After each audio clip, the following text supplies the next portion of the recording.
Assalamualaikum warahmatullahi wabarakatuh. Perkenalkan, nama saya Muhammad Abdul Azim dengan NIM 08051382328083. Hari ini saya akan menjelaskan materi pertama dari Praktikum Ekonomi Sumber Daya Kelautan.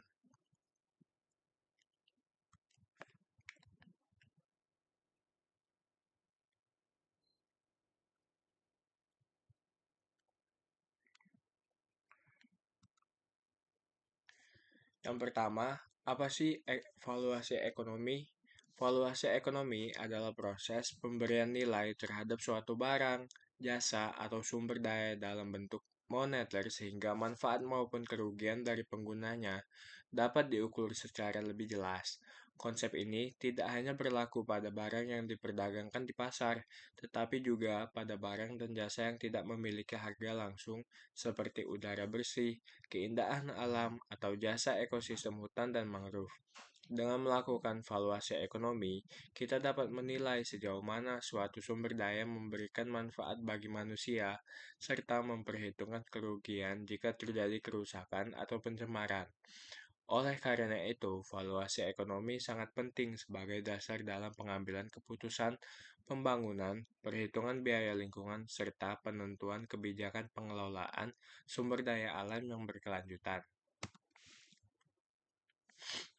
Apa saja sih tujuan valuasi ekonomi? Yang pertama, mendukung pengambilan keputusan dalam pembangunan dan pengelolaan sumber daya alam. Yang kedua, menghitung biaya dan manfaat dari suatu aktivitas, termasuk dampak lingkungan yang sering diabaikan. Yang ketiga, menentukan nilai jasa ekosistem seperti penyediaan oksigen, penyerapan karbon, atau perlindungan pantai. Yang keempat, mendorong pemanfaatan sumber daya secara berkelanjutan dengan menimbang nilai ekonomi dari kerusakan maupun pelestarian lingkungan. Yang kelima, sebagai dasar kebijakan dalam penetapan kompensasi pajak lingkungan atau ganti rugi akibat kerusakan ekosistem.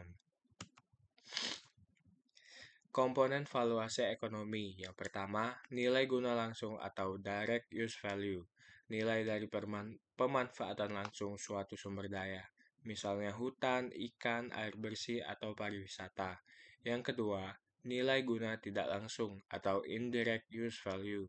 Nilai dari fungsi ekosistem yang mendukung kehidupan seperti penyerapan karbon, perlindungan pantai oleh mangrove, atau siklus air. Yang ketiga, nilai pilihan atau option value. Nilai yang diberikan karena adanya kemungkinan pemanfaatan di masa depan baik secara langsung maupun tidak langsung. Selanjutnya, untuk metode valuasi ekonomi yang pertama ada market price method, yang mana menilai sumber daya berdasarkan harga pasar aktual dari barang atau jasa yang dihasilkan. Yang kedua, effect on production method, atau mengukur nilai sumber daya dari kontribusinya terhadap peningkatan hasil produksi, misalnya air irigasi terhadap produktivitas pertanian. Yang ketiga, atau replacement cost method, yang mana menilai berdasarkan biaya yang diperlukan untuk mengganti fungsi ekosistem yang hilang, misalnya biaya pembangunan tanggul sebagai pengganti perlindungan dari mangrove. Keunggulan valuasi ekonomi terletak pada kemampuannya untuk mengukur dan mengekspresikan nilai suatu sumber daya, barang, atau jasa lingkungan dalam bentuk moneter sehingga lebih mudah dipahami dan dibandingkan dengan aspek ekonomi lainnya. Melalui valuasi ekonomi, manfaat yang biasanya tidak terlihat di pasar seperti udara bersih, perlindungan pantai oleh mangrove, atau keindahan alam dapat dihitung nilainya sehingga tidak diabaikan dalam pengambilan keputusan. Mungkin sekian itu saja yang dapat saya sampaikan. Terima kasih. Wassalamualaikum warahmatullahi wabarakatuh.